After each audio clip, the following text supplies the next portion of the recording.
कश्मीर को लेकर पाकिस्तान की चाल में मुस्लिम देश फंसते जा रहे हैं। मुस्लिम देशों के सबसे बड़े संगठन ऑर्गेनाइजेशन ऑफ इस्लामिक कोऑपरेशन यानी OIC ने कश्मीर को लेकर आपातकालीन बैठक की। जम्मू कश्मीर को लेकर 1994 में बनाए गए OIC की कॉन्टैक्ट ग्रुप के विदेश मंत्रियों की बैठक में भारत को लेकर कई प्रस्ताव पारित किए गए। हालांकि इस संगठन के अगुवा सऊदी अरब ने अब तक अपनी तरफ से कोई सार्वजनिक बयान नहीं दिया। OIC के कॉन्टैक्ट ग्रुप के विदेश मंत्रियों की आपातकालीन बैठक में अजरबैजान, नाइजीरिया, पाकिस्तान, सऊदी अरब और तुर्की शामिल हुए।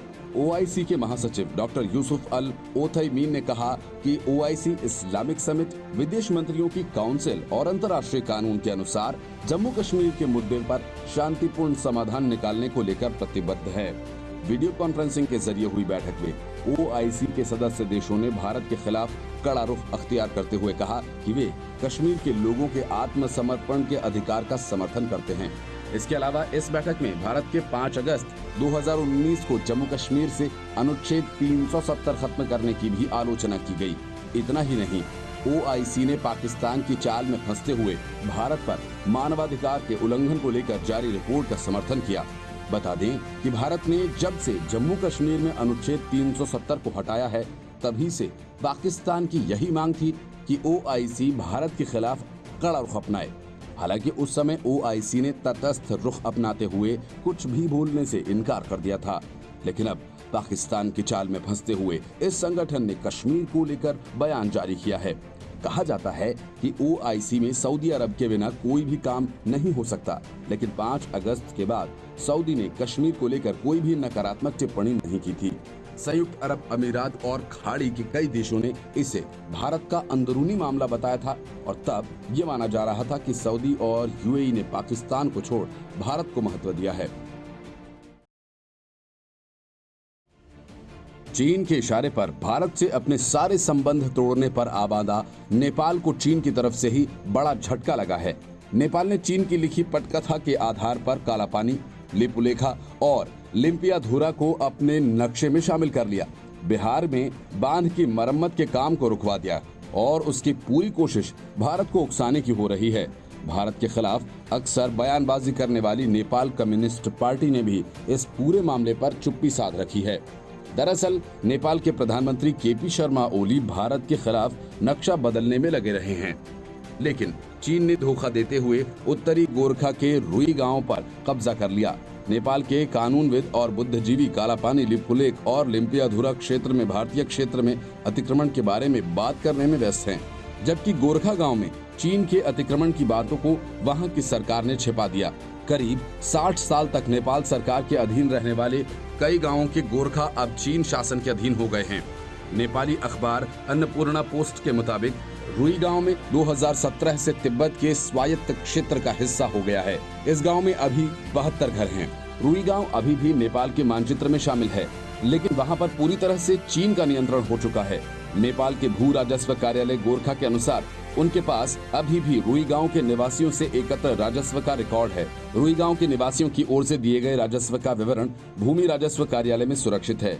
चुमुबरी ग्रामीण नगर पालिका वार्ड नंबर 1 के वार्ड अध्यक्ष वीर बहादुर लामा ने कहा कि भारत की सीमा में आना जाना बहुत आसान है। लोग इसके चारों ओर घूमते हैं, इसलिए भारत के साथ सीमा के मुद्दे सभी को दिखाई दे रहे हैं, लेकिन उत्तरी सीमा में तिब्बत की सीमा से लगे इलाके में नेपाल का हाल बहुत ही खराब है। चीन के साथ पींगे बढ़ा रही नेपाल सरकार अब इस पूरे मामले को लेकर बुरी तरह से फंसती नजर आ रही है।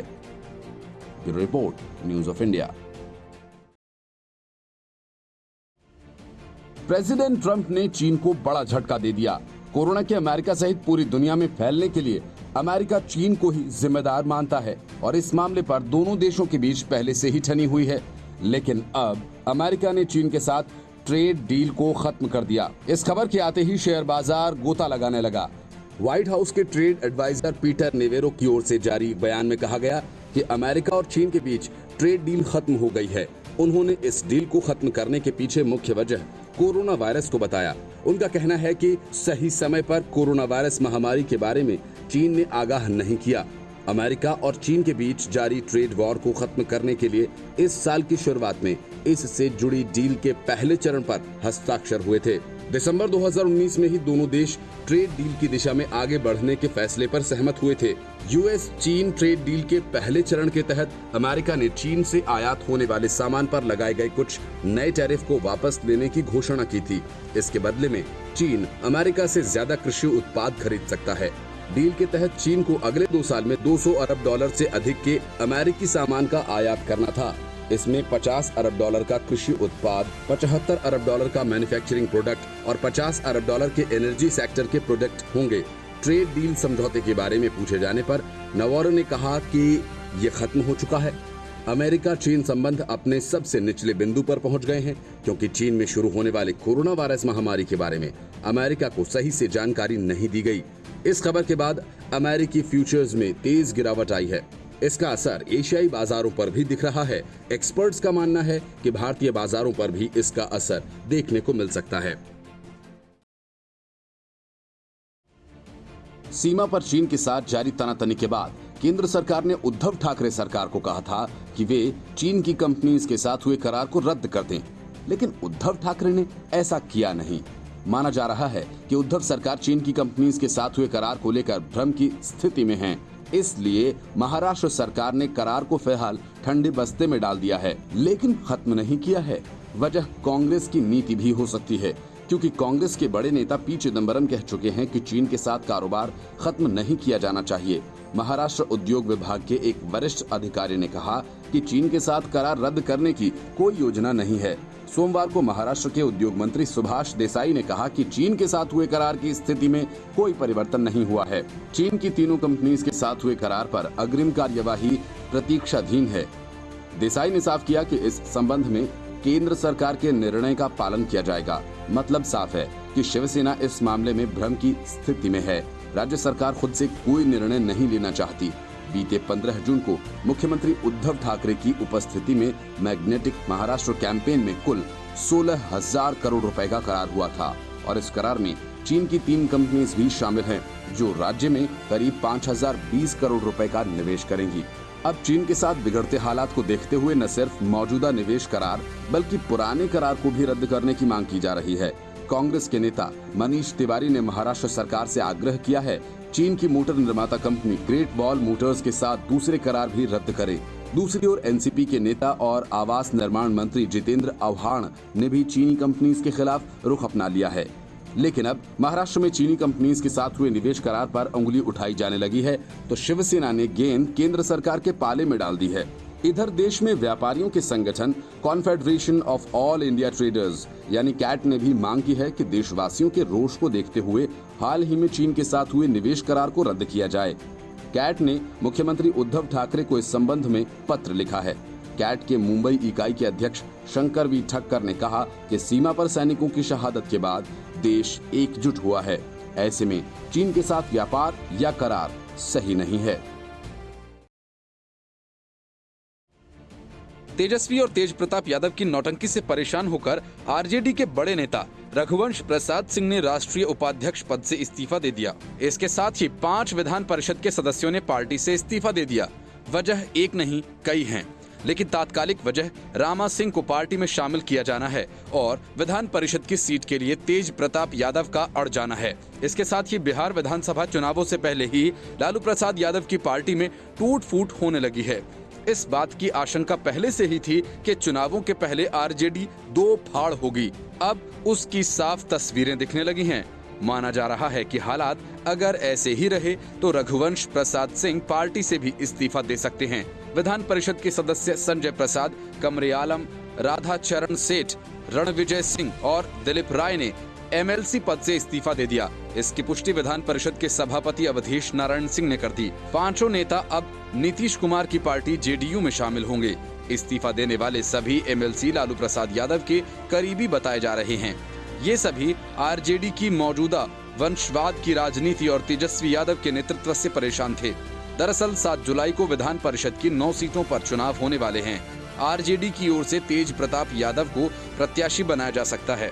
आरजेडी के पास मौजूदा विधायकों की संख्या के आधार पर 9 में से 3 सीटों पर उनकी जीत पक्की है। ऐसे में तेज प्रताप यादव की जीत भी पक्की है। तेज प्रताप यादव को विधान परिषद भेजे जाने से कई नेता नाराज हैं। इन्हीं नाराज नेताओं में 5 विधान परिषद के सदस्य हैं जो पार्टी छोड़ने वाले हैं और हाल ही में बिहार सरकार के भवन निर्माण मंत्री और जेडीयू नेता अशोक चौधरी ने दावा किया था कि आरजेडी के कई विधायक पाला बदलने को तैयार बैठे हैं। आरजेडी छोड़ने वाले 5 विधान पार्षद के जेडीयू का दामन थामने के बाद ये कहा जा रहा था कि अभी कई विधायक हैं जो आरजेडी छोड़ सकते हैं। बता दें कि जेडीयू और बीजेपी की ओर से लगातार ये दावा किया जा रहा था कि चुनाव के पहले ही आरजेडी के कई विधायक पाला बदलकर उनकी तरफ आ सकते हैं। सत्तारूढ़ दल के नेताओं ने यहां तक दावा किया है कि आरजेडी के ज्यादातर विधायक तेजस्वी के नेतृत्व से नाराज हैं और वे कभी भी पार्टी छोड़ सकते हैं। आरजेडी के कई बड़े नेता भी पार्टी छोड़ सकते हैं। भारत और चीन के बीच जारी तनाव में कमी आने के संकेत तो मिलने लगे हैं। दोनों देशों के जनरल स्तर पर बातचीत के दौरान ड्रैगन पूर्वी लद्दाख के तनाव वाले इलाके से अपने सैनिकों को हटाने पर सहमत हो गया है। बता दें कि गलवान घाटी में चीनी सेना के साथ संघर्ष में भारत के 20 जवान शहीद हो गए और इस घटना के बाद दोनों देशों के बीच तनाव चरम पर पहुंच चुका है।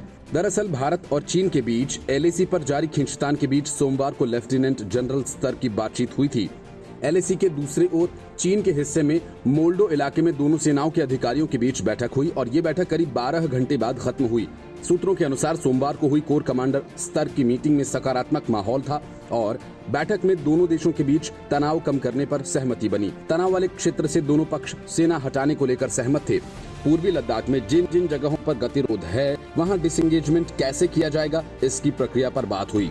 इस बीच रक्षा मंत्री राजनाथ सिंह रूस के दौरे पर हैं और उनकी कोशिश रूस के साथ रक्षा समझौतों में तेजी लाना और जरूरी साजो सामान की आपूर्ति है। विदेश मंत्री एस जयशंकर चीन के विदेश मंत्री वांग यी के साथ बैठक करेंगे और सेनाध्यक्ष नरवणे लेह में हालात का जायजा लेने गए हैं। वे चीन सैन्य कमांड के साथ हुई बातचीत का पूरा ब्यौरा लेंगे और कमांडर्स के साथ बैठक करेंगे। मोल्डे इलाके में हुई सैन्य कमांडर्स की बैठक में पूर्वी लद्दाख से सैनिकों को हटाने के तौर तरीकों को अंतिम रूप देने पर ध्यान केंद्रित किया गया। बातचीत के दौरान भारत की ओर से साफ कह दिया गया कि एलएसी में जैसी स्थिति 5 मई के पहले थी वैसी ही होनी चाहिए। यानी भारत की ओर से साफ साफ शब्दों में कहा गया कि चीन अपनी सीमा पर वापस लौटे।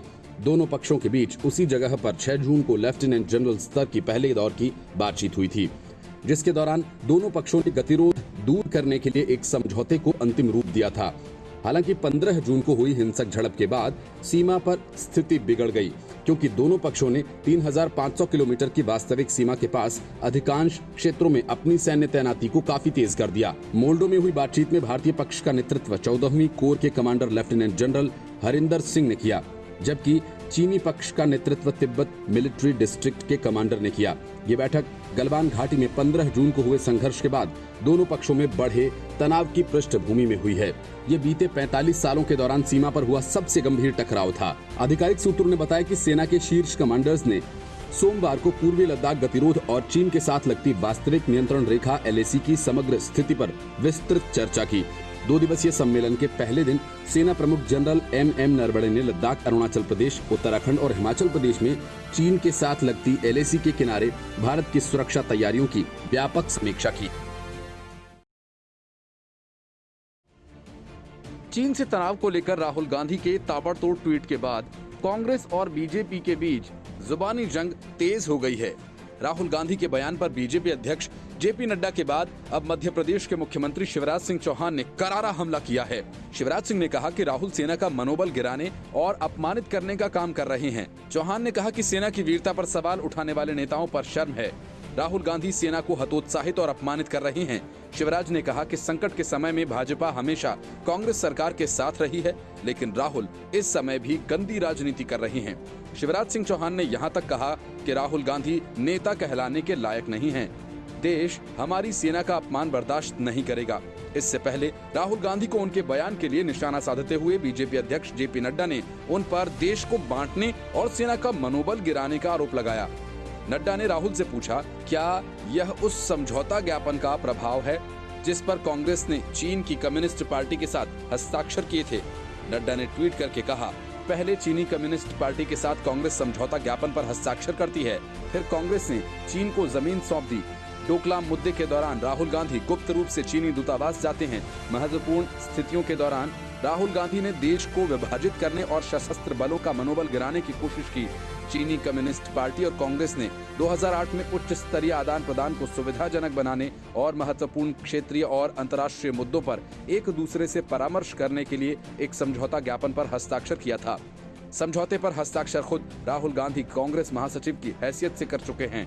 बीजेपी कांग्रेस को अब इस बात पर घेर रही है। सचिन पायलट ने अपने ट्विटर अकाउंट का प्रोफाइल फोटो बदल दिया। नई तस्वीर में पायलट एक गाड़ी की ड्राइविंग सीट पर बैठे दिख रहे हैं। इस तस्वीर के संकेत सियासी थे। अशोक गहलोत लंबे अरसे से प्रदेश अध्यक्ष के पद पर अपने आदमी को बिठाना चाहते हैं। इसके लिए उन्होंने पूरी लॉबिंग भी की और सोनिया गांधी से राज्यसभा चुनाव में 2 सीटों को जितवाने का इनाम पायलट के अध्यक्ष पद से विदाई चाहते हैं। गहलोत के इस खेल पर सचिन पायलट ने बड़ा हमला किया। पायलट ने कहा कि राज्यसभा चुनाव के दौरान जिसने जो कहा और कहलवाया गया सब निराधार साबित हुआ, उसका कोई औचित्य नहीं था।